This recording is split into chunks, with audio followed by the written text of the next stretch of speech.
Hi, this is Jonathan Rosenhead, Jerusalem psychotherapist. This week's Torah and Psychology post for Parshas Re'eh is titled Psychology and Marketing. In this week's Parsha, we read about the false prophet that says that there are other gods in the world, and he proves this through performing certain miracles, signs and wonders.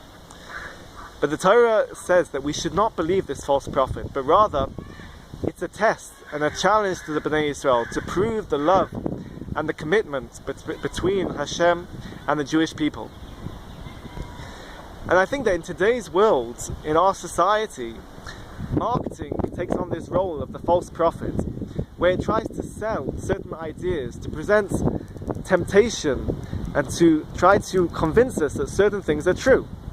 So for example, there's the car manufacturer, Lexus, that has the advertisement that says people think that money cannot buy happiness, but they're not spending it right.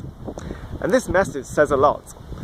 That despite the fact that research shows the weak correlation between money and happiness, this advert is this false prophecy that says that money does equal happiness.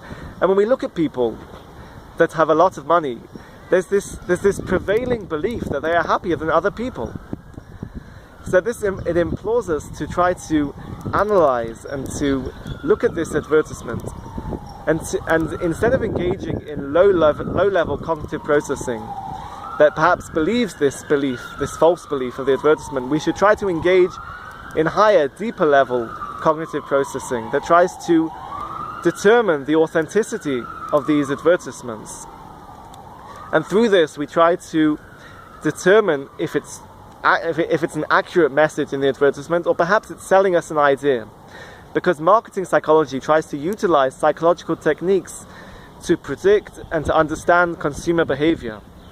So we need to try to reach a deeper level of meaning and understanding, and try to perhaps connect to a greater and deeper meaning in life that is not swayed by this false prophecy, this advertisement that money equals happiness, for example. And furthermore, I think this false prophecy relates to the idea of falsifiability, Karl Popper's theory of falsifiability in science, that a theory or a hypothesis, for it to be scientific, has to be testable and falsifiable. Because if someone presents some hypothesis that cannot be tested or cannot be falsified, then it's not science. Anyone can suggest an idea or a theory. It's because it can be proven wrong that it comes to reach the level of being scientifically significant. And therefore, false prophecy, in a way, is a way of it's the theory of falsifiability for Hashem's existence. And through this, we are able to disprove the false prophet and come to a scientifically significant conclusion that Hashem exists, and only Hashem exists in the world. And this strengthens the love and the connection between Bnei Yisrael and the Kadosh Baruch Hu. Have a great Shabbos and keep well.